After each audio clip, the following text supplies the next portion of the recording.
Howdy y'all. Haven't seen me in a while. I've been the Sioux farmer following Dan with the camera, but he thought we needed to field tour the flowers, and what we're doing with these poor little sunflowers over here, they look pathetic, but they're drawing pollinators. So we're leaving them there. Plus they're taking up the soil space so weeds don't do that. Somebody had a question on our last video. They saw the netting on the flowers. This is called Hortonova FA. It's for flowers. Did you just see the butterflies in my pie? Squirrel. Anyways, we have another sort of Hortonova on the cucumbers. That's a little bit more stout, although it did break, the end of it broke over there, but we know how to fix that now. What this does is the flowers come up through here, and when the wind blows, and the wind blows really badly through here, it keeps them from tipping over. And some of my zinnias haven't grown tall enough yet, but they will. And as you can see, they're growing up and through, and the cosmos are growing up and through, and it'll keep them from, if a bad wind or a rain storm comes, it'll keep them from falling over. So that's why we do that. It doesn't bother when you have to harvest. It's sort of annoying, but not that bad. And if they're really tall flowers, you can, the T-posts are here so you can put another layer. So that keeps them more sturdy. Anyhow, the butterflies, as you can see, are having a blast in the zinnias. The zinnias are absolutely gorgeous. We're excited. This is our first trial. We know how to grow veggies pretty good, but flowers are an experiment, and some of them are quite fussy, and we are surprised every time we get some. Some of them haven't blossomed yet. Some of them, I don't know if they will. We've pinched what we're supposed to pinch, and I guess we can take a tour of everything. We've got the lime Bennery giants, but they don't look very giant to me, but they're still beautiful. I love, this is like one of my favorite colors because it goes with every other zinnia. These are the corals, and they look like red ones too a little bit. See, now this one got too heavy, and I'm gonna have to cut it off. It broke off, so I'm gonna have to cut that one. I don't want to rip it out because the roots are good for the ground. I'll cut that out later. I feel sad when they die. Red ones, and then these are my Queen Lime Blush. I love these. They're absolutely gorgeous, and Danny will hopefully get some really tight pictures of how gorgeous the colors are. I don't know, zinnias are just a surprise all over the place, like Skittles. You never know which one's gonna come up, but you're excited.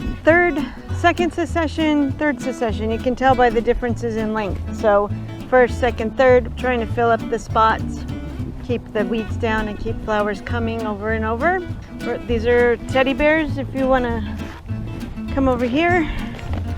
They're furry little sunflowers. They're not as tall as I'd like. I think that might be because this is all an experiment. I think it's probably because the soil is clay underneath. But I still might be able to use these in a bouquet. And they're so pretty. And the butterflies like them even if I can't use them in a bouquet. So we're still looking at my little teddy bear successions. And then I have a giant one. That's odd. So, but again, this is the test plot. We've got a lot of water that stands here, clay under the soil, and then it seems like it drains better on this side. So that's okay, we're learning. More teddy bears. It's kind of tight in here and I don't want to trip on a T-post, but looking at everything, some more zinnias that are the Queen Lime Reds. They're so pretty. Queen Limes, again, these are not red, they're lilac. These are my beautiful zinnias still, the Skittles that I love so much. Yellow's always an awesome pop. White has yellow and lime in it. That goes good with bouquets, which we haven't quite made yet because we don't have a ton of filler flowers, but we're getting there. We're experimenting. This is so pretty. This is the Senorita, lilac, I believe, or crimson. I don't quite remember. We're having fun anyways. Senoritas too, they have really big cones. Again, that might be the clay. I'm gonna go around here. We've got the Amimagus. We got two that sort of worked. The rest of them, they faded out and died. This is Persian cress, and I'm still waiting for it to kind of go to seed because that's when it's really pretty in the bouquets. This is another succession of my purple and green sunfill sunflowers. I'm waiting on those, and my Dara is like a chocolatey Ami. This is my gomphrena. I had to completely rip out. The other gomphrena was way too short, but I'm thinking this one's a little short too. I think it's because of the clay soil. Another succession of the sunfills, the orange pro cuts. This is a little bit of pompous plume. These are all kind of dwarving, and I think again, clay soil. Ooh, I've got a scabby osa. I'm so excited. One. Then we have flamingo feather celojas. They're fun to pet because they're sort of, I don't know, fun to pet. Leathery, weird, plasticky feeling, but they're neat. And then I was gonna save these wallflowers for seed, but they're super dwarvy. I don't know if I'm going to. So more sunfills. They're open, they're beautiful, they bring lots of pollinators. My zinnias are beautiful, bring lots of pollinators. And my cosmos, I'm so thrilled by. They're just so dainty and happy.